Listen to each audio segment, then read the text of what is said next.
अगर आज आपने मौका चूक गए तो फिर 5 साल के बाद आप इंतजार करते रहना, लूटते रहना। आपके बच्चों के एजुकेशन को खत्म किया जाएगा, आपके रोजगार को खत्म किया जाएगा, आपके न्याय को खत्म किया जाएगा, आपके सम्मान को खत्म किया जाएगा, आपके संविधान को खत्म किया जाएगा।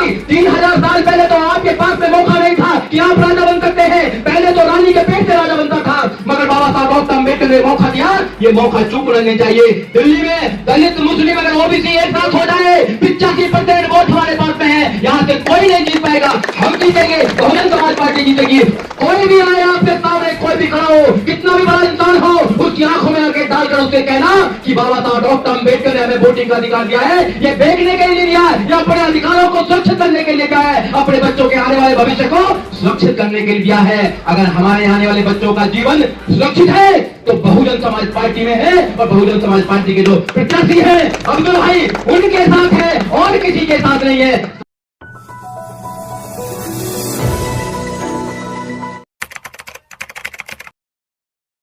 हम इंतजार करते रहते हैं, कार्यकर्ताओं को तैयार करते हैं, ऐसे ही मोहल्लों में जा जाके मीटिंग करते हैं, बहुजन समाज पार्टी की विचारधारा को बताते हैं, संघर्ष बताते हैं बाबा साहब डॉक्टर अम्बेडकर का, संघर्ष बताते हैं माननीय काशीराम साहब का, संघर्ष बताते हैं बहन जी का, और फिर लोगों से तैयार करते हैं कि अब की बार चूक नहीं होनी चाहिए।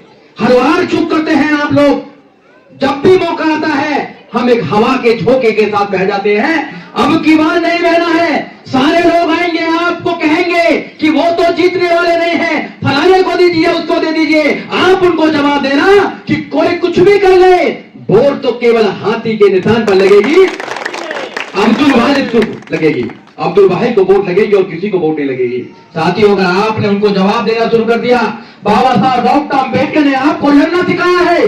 जब जब भी गलत होगा उसके खिलाफ खड़ा होना होगा आपको, क्योंकि हम लोग खिलाफ खड़े होते हैं ऐसे लोगों के जो देश को लूटने का काम करते हैं। जब हम लोग प्रधानमंत्री के खिलाफ खड़े हो सकते हैं, तो जो लोग हमारे खिलाफ षड्यंत्र कर रहे हैं उनके खिलाफ तो खड़ा होना होगा हम लोगों को।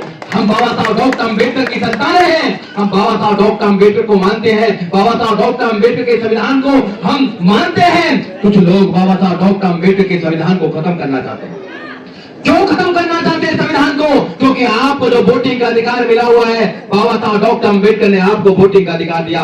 वोटिंग का अधिकार क्यों दिया आपको बाबा साहब डॉक्टर अम्बेडकर ने? इसलिए वोटिंग का अधिकार दिया बाबा साहब डॉक्टर अम्बेडकर ने कि आप अपना राजा बना सकते हैं, अपने बीच में से एमएलए एमपी बना सकते हैं, अपने बीच में से मुख्यमंत्री बना सकते हैं, अपने बीच में से आप प्रधानमंत्री बना सकते हैं, और जो देश के 3 खजाने हैं बड़े, उन पर कब्जा कर सकते हैं। पहला खजाना किसके पास होता है? प्रधानमंत्री के पास होता है। आपका कोई हिस्सा है उसमें? कोई हिस्सा नहीं है। दूसरा खजाना मुख्यमंत्रियों के पास होता है। क्या इस देश में आपका कोई मुख्यमंत्री है? नहीं कोई मुख्यमंत्री है तो आपके पास उस खजाने में भी कोई हिस्सा नहीं है। और तीसरा हिस्सा होता है मेयर्स के पास। जो मेयर होते हैं, चेयरमैन होते हैं, चाहे इस देश में या दिल्ली में कोई आपका मेयर है, तो तीनों खजानों में आपका कोई हिस्सा नहीं है। आपको अपना राजा बनाना है, अपने प्रत्याशी को चुनकर भेजना है। अगर आज आपने मौका चूक गए तो फिर 5 साल के बाद आप इंतजार करते रहना, लूटते रहना।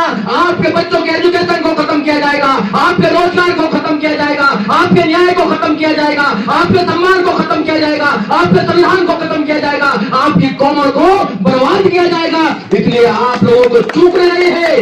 कोई भी आए आपके सामने, कोई भी खड़ा हो, कितना भी बड़ा इंसान हो, उसकी आंखों में आके डालकर उसे कहना कि बाबा साहब डॉक्टर अम्बेडकर ने हमें वोटिंग का अधिकार दिया है। ये देखने के लिए दिया है या अपने अधिकारों को सुरक्षित करने के लिए दिया है, अपने बच्चों के आने वाले भविष्य को सुरक्षित करने के लिए दिया है। अगर हमारे आने वाले बच्चों का जीवन सुरक्षित है तो बहुजन समाज पार्टी में है, और बहुजन समाज पार्टी के जो प्रत्याशी है अब्दुल भाई उनके साथ है और किसी के साथ नहीं है। सबको तो देखा आप लोगों ने, बीजेपी को आपने देखा, कांग्रेस को आपने देखा, आम आदमी पार्टी को आपने देखा। अब की बार बहुजन समाज पार्टी को देखिए। केवल बहुजन समाज पार्टी एक ऐसी पार्टी है जो इनको जवाब देना चाहती है, जो इनके जवाबों को जो कहते हैं संविधान के अंदर, कहते हैं कि भाई संविधान को अब चेंज करेंगे, तो लोग क्या कहते हैं? 2 अप्रैल नहीं देखा आपने? 2 अप्रैल भी तो देखा होगा झांकी। तो हम लोगों को तैयार करने का काम करते हैं, नौजवानों को तैयार करने का काम करते हैं, उनसे कहते हैं कि आपको लड़ना सीखना होगा। ये लड़ाई है, ये लड़ाई है सत्ता परिवर्तन की। 3000 साल पहले तो आपके पास में मौका नहीं था कि आप राजा बन सकते हैं। पहले तो रानी के पेट से राजा बनता था, मगर बाबा साहब डॉक्टर अम्बेडकर ने मौका दिया, ये मौका चूकना नहीं चाहिए। दिल्ली में दलित मुस्लिम अगर ओबीसी एक साथ हो जाए, 85% वोट हमारे पास में है, यहाँ से कोई नहीं जीत पाएगा। हम जीतेंगे, बहुजन समाज पार्टी जीतेगी और हमारा कैंडिडेट जीतेगा। मैं यहाँ के कार्यकर्ताओं से कहना चाहता हूँ, अपील करना चाहता हूँ, हाथ जोड़कर अपील करना चाहता हूँ, कार्यकर्ता को ये हमारे प्रत्याशी को ये नहीं लगना चाहिए कि एक कार्यकर्ता मेहनत नहीं कर रहे हैं, दिन रात एक कर दीजिए। हमारे प्रत्याशी को लगना चाहिए कि ईमानदार कार्यकर्ता रात दिन एक कर रहे हैं, गर्मी में एक हो रहे हैं, मेरे लिए लड़ाई लड़ रहे हैं। जब इनका मनोबल बढ़ेगा, इनका मनोबल किसी भी हालत में टूटना नहीं चाहिए। और मेरे को जब भी जहां बुलाओगे आप, रात को 12 बजे भी बुलाओगे, सुजीत सम्राट आपको वही मिलेगा, क्योंकि मैं बहुजन समाज पार्टी से मोहब्बत करता हूं, मैं बाबा साहब डॉक्टर अम्बेडकर के संविधान से मोहब्बत करता हूं। मैं चाहता हूं इस देश में परिवर्तन होना चाहिए, और परिवर्तन ऐसे नहीं होगा, परिवर्तन वैसे होगा जब आप सब लोग खड़े हो जाएंगे। एक व्यक्ति परिवर्तन नहीं करता। बाबा साहब डॉक्टर अम्बेडकर ने हमें विचारधारा दे दी है, हमें माननीय काशीराम साहब ने घर दे दिया है, बहन जी ने हमें पावर दे दी, ताकत दे दी है। और लड़ना ही तो है हमको, चाहे अंदर लड़ना हो चाहे बाहर लड़ना हो, चिंता नहीं करना, लड़ेंगे और आगे बढ़ेंगे। तो लड़ता नहीं हो कभी आगे बढ़ता नहीं है, इसलिए लड़ना सीखे साथियों।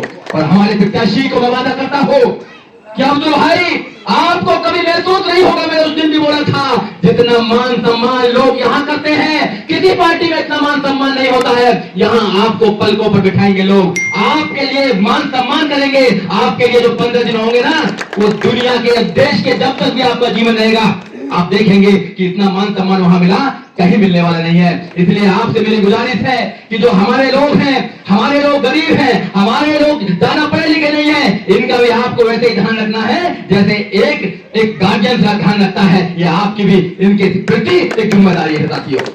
तो इसलिए वक्त कम है, जितना दम है लगा दीजिए, ज्यादा वक्त नहीं है। कल नॉमिनेशन करने जाएंगे, आप सब लोगों को वहां पर पहुंचना है, अभी बता दिया जाएगा। आपको ज्यादा से ज्यादा ताकत में पहुंचना है, दुश्मन को संदेश जाना चाहिए कि ये साला कहां से आ गया। तो इसलिए मैं कहना चाहता हूं, वक्त कम है, जितना दम है लगा दीजिए। ज्यादा वक्त नहीं है, वक्त कम है, जितना दम है लगा दीजिए। कुछ को हम जगाते हैं, कुछ को तुम जगा दीजिए, बात बन जाएगी और 2024 में हमें सांसद मिल जाएगा, 2024 में सांसद मिल जाएगा। जय भीम, जय भारत।